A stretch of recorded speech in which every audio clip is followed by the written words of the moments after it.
through. You know, it's a little bit cheesy, but fighting for my life.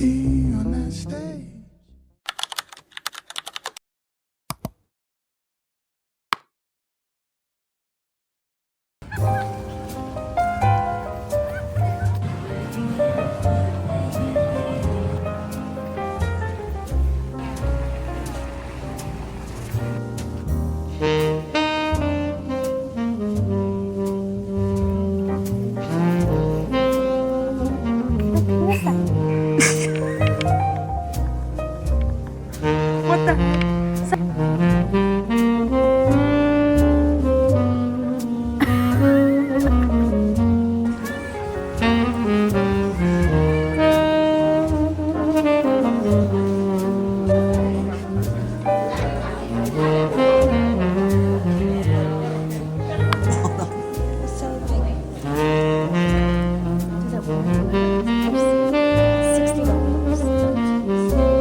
No, that's so cool.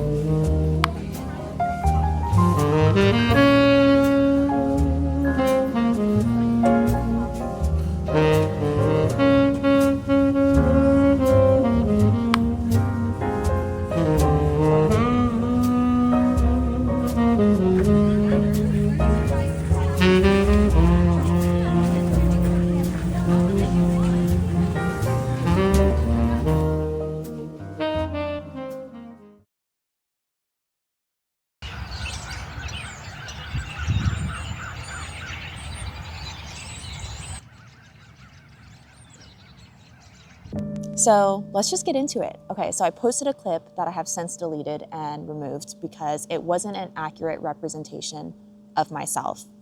You know, it got misconstrued, and through that, I have learned a few lessons. I'm sad in the way that I had to learn these lessons, but at the end of the day, I'm so grateful because without, this experience, I would have never learned these lessons, or maybe I would have learned it in a worse way. So yeah, I'm glad to have learned it now so I can just take it with me into the future. And I'm also grateful because it eventually led me back to my authentic self. And who could ever be mad about that, right? Who could ever be mad about coming across people that give you new perspectives? They change how you see things. They bring you back to yourself. There's so much. Anyways, okay. Let's get into it. I became a sheep. I followed the herd and I allowed my environment to change me. I came across this piece of advice a couple years ago, and I literally have never stopped thinking about it ever since. And it's make a list of everything you want in another person and then become that list. So whether if it's a friend, being a daughter, being a family member, being a good sister, potential partner to someone, how can I expect them to be accountable, disciplined, hardworking, open-minded, authentic, kind, if I didn't embody those qualities myself? Over the past years, I was working on myself and am continuously working on myself because we are constantly evolving, right? In hopes of one day that I would be surrounded by like-minded people, but in the best way. Since my late teens up until 2 months ago, I had a very strong perspective on dating and how I approached it. And it wasn't until I had a couple experiences since I moved out here to New York that I had to go through, and I don't think anyone deserves to go through that. And so I thought to myself, my approach isn't working. It keeps getting me into situations. And so I was like, okay, let me adjust to my environment. Let me follow what everyone else is doing. And so I did. So I followed the crowd. And I followed the crowd for about 3 weeks. And it wasn't until I came across a version of myself in someone else, and I wasn't there to meet them because we were essentially in different headspaces. When I met and hung out with this person, I eventually could feel myself very quickly becoming back to my authentic self, because I finally felt understood and I felt seen by this person, or so I thought. But it was too late, because they came across that clip that I deleted now, but they came across it and they had already made up their mind about me. And so in this case, revisiting that piece of advice, like make a list of everything you want in another person and then become that list. If I don't want my friends, if I don't want my family, if I don't want my potential partner to follow the crowd, why was I? Like you attract what you are. So if I played the game, I'm only going to find other people who are also playing the game. And that's not what I wanted. I guess this just leaves me to say, stick to your truest self. So the people that are looking for you can find you. And yeah, we'll just take this into the next thing, and grateful to have learned it. I don't know, maybe it'll help someone else avoid the same mistake that I had to go through. It's freaking cold. Okay, bye guys.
I've been basically waking up the same time, so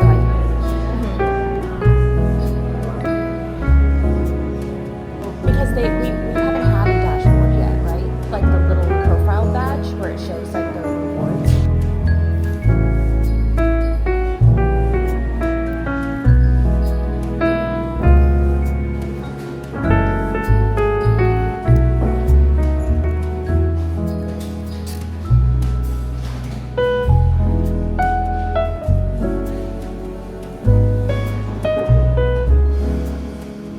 Okay guys, so as you guys saw, I was working on my app for a little bit and I started to get really overwhelmed. I just started overthinking all the complexities of the back end, like API integrations that I'm gonna eventually need to get. I don't know how to do any of that stuff. The product itself is very straightforward. I'm gonna need to integrate a lot of different parties that need to essentially like speak to each other. And I'm just like thinking, how the heck am I gonna get these integrations? How many integrations am I gonna need? And how's it gonna be maintained? I'm reminding myself that I'm literally just releasing MVP. It should be the most straightforward, most basic version of this app. And the other thing that I started thinking about is it's much more encouraging when you have a partner. And I'm just like, dang, if I had like a co-founder that was in the fintech space, or at least was knowledgeable or had some experience even building and launching an app, I would feel so much more confident going into it, because it's not just myself. Like, I have a partner that I can lean on. We're collaborating together and we're building it together, so the fallback isn't as daunting. Anyways, that's kind of just like a brain dump of like what was going through my head. I'm on my way home now. I'm so hungry and I need to get my nails done later, so I will take you guys to that as well. My camera's at 1%. Bye.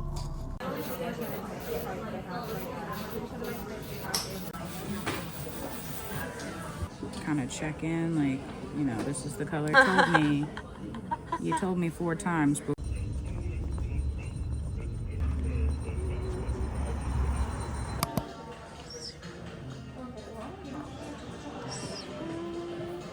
Nope, that's what I'm looking for. Thank you.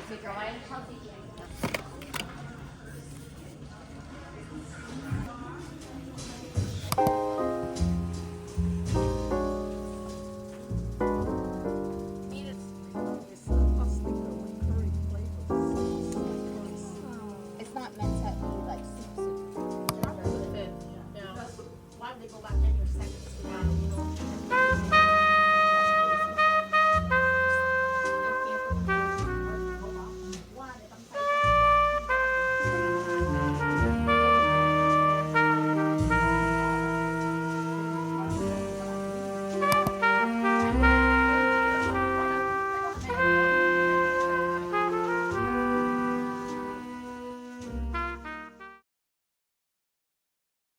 Hi guys, I am at home. I am on my back porch. Another reflection that I've had since that deleted clip. Yes, I know. I have learned a lot of lessons from that deleted clip, okay?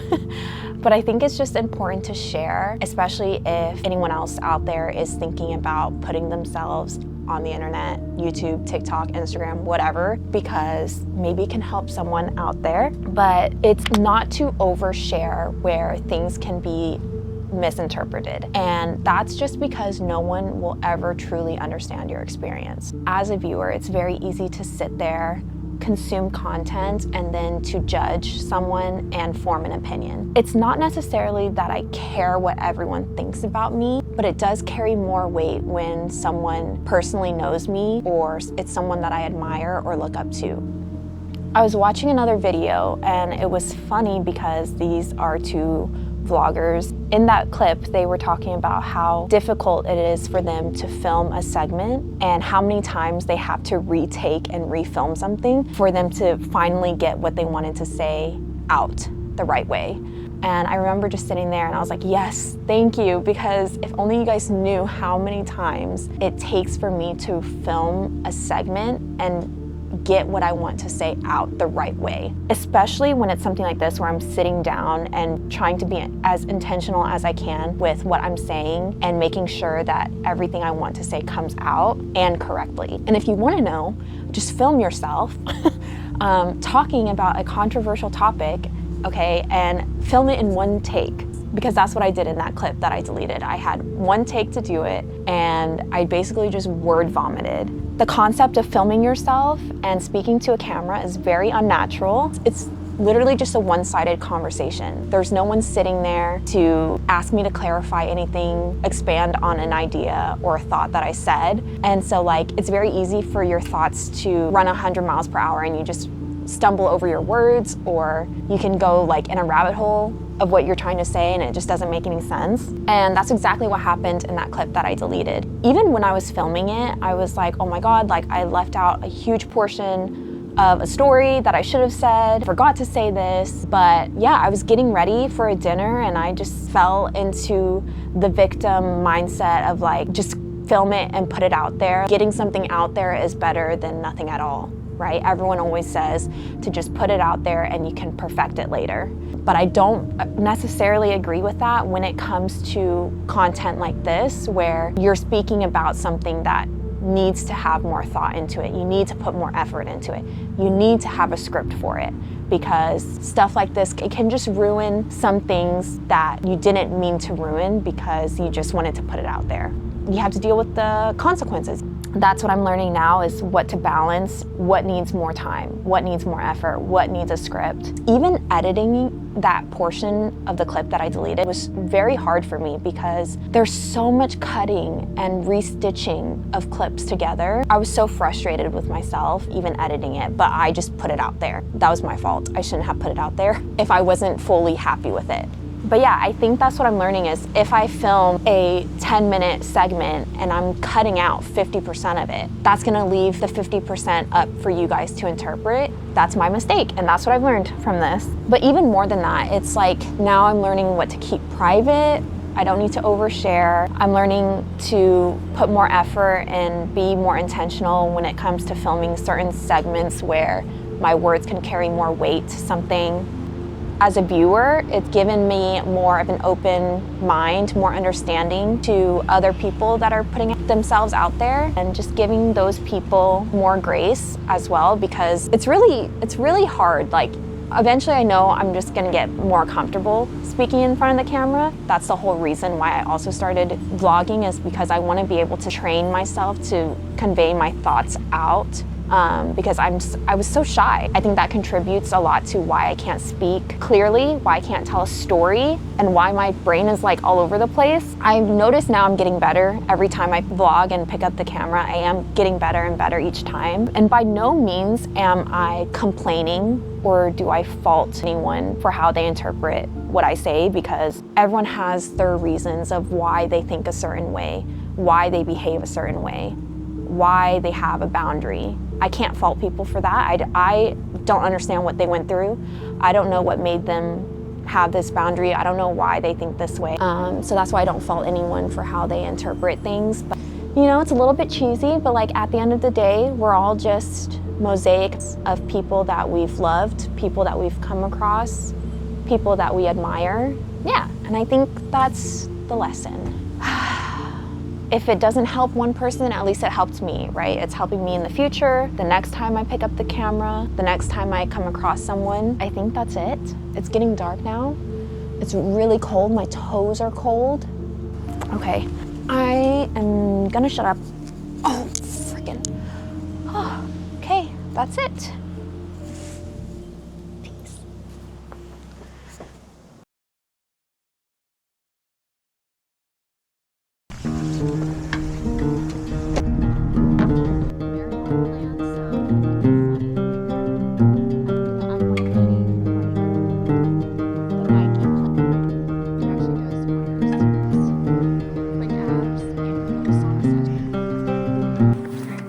Not my usual running route, but for running, it's a lot harder than my usual runs. But we're pushing through. We're getting there. 4 hands and then away, both under influence. We had devices to know what to say. That was such a hard run. I don't know why that was so hard. Actually, that's a lie. I do know why it was really hard. I'm so used to running in New York where it's like basically flat. So like here, it's not flat. There were just so many hills. It was windy. I was running against the wind. I didn't have any water. Ugh, it was such a bad run, but I finished. I just started running a little over a year now. I knew nothing about running, right? I wasn't training for anything. The only reason why I started running was because I was so embarrassed and disappointed in myself that I couldn't even run a mile. And I hated running. I mean, I still hate running, but like you kind of get like addicted to it. It's really strange. And now I just like stuck with it because I really like the training split that I'm doing right now. I've started to realize that your running shoes really matter. And I thought you could just pick any shoe because I'm not taking it seriously. Like I'm just running to run. I'm not running for a time. I'm not running to race. Like, I mean, now that obviously I'm training because I want to have like a goal of something. When it came to picking out running shoes, I had no idea what I was doing. I just picked a pair of running shoes that I thought looked nice and was like very popular. And I have realized I am running in the wrong pair of shoes. And I have been running in the wrong pair of shoes for like 2 years now. So the first pair of running shoes that I ever had, I got my true to size running shoe. I didn't know that, but you were supposed to size half a size up from your true size. So you have like more toe box room. I've been running for like a year in these pair of Nikes and I ended up losing, you guys, like 4 of my toenails. I lost 4 toenails. They're all grown back now, so chill. My second pair, now also realizing with those, the heel drop is too high for me for the type of foot striking that I'm doing. I don't know if that's what's causing my calf pain. If you ever get into running, please size up in your running shoe. Go to Fleet Feet, get your foot assessment, do some research on what running shoes are going to be best for your fit and your body type. Yeah, I'm currently researching other shoes now because I'm pretty much like hitting the mileage on those shoes for me to get a new pair anyway. I think they're supposed to switch every 3 to 4 to 500 miles. I don't know for sure, but I'm definitely over the 400-mile mark on those shoes. And hopefully this next pair will actually be a good fit for me and does not cause me any joint pain. But also again, like I did do gymnastics for like many years, so I don't know if it's correlating, you know, like lots of gymnasts have like a lot of knee, hip pain whenever they get older. Anyways, I'm gonna finish this protein shake.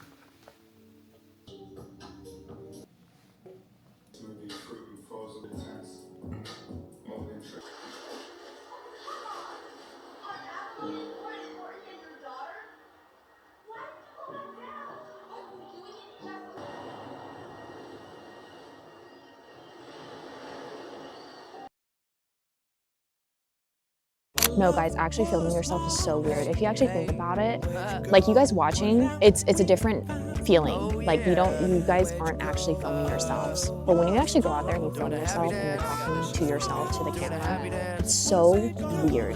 Like it's really freaking weird. I don't even know how many takes this is. I'm gonna put on my big girl pants and I'm gonna do this. Okay, I'm just gonna keep talking. I need to get over this fear.